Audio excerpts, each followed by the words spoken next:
Catholics are bound to submit to the authorities of the Church. But today, those holding positions of authority, beginning with the occupant of the See of Peter, are acting not as shepherds, but as wolves.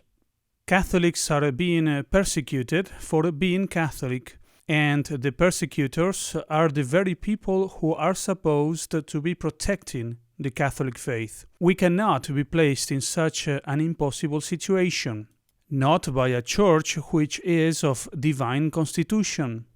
Real authority demands actual subjection, but today we cannot, in good conscience, submit to the current hierarchy.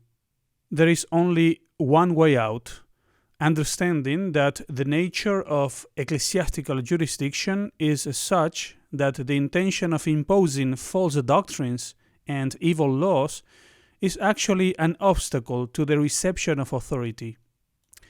Catholics are bound to resist the heresies and all the evil that comes from false pastors.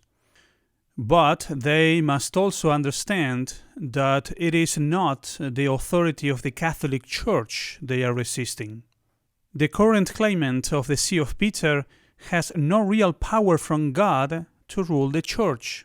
Catholics all over the world are beginning to realize that valid elections are not producing real popes. And why? Because of Vatican II. Because Vatican II popes have the intention of imposing a new religion upon us. They have been doing this for almost 60 years.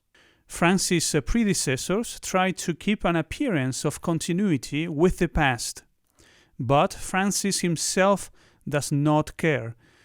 This makes things easier for us, traditional Catholics. The truth is out in the open. In theological terms, we say that the See of Peter is formally vacant, that is, that the election of Jorge Bergoglio has not produced a pope, but only a pope-elect.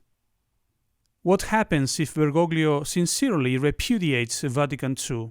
Such a thing would require a miracle, but if it were to happen, then Bergoglio would automatically become the pope.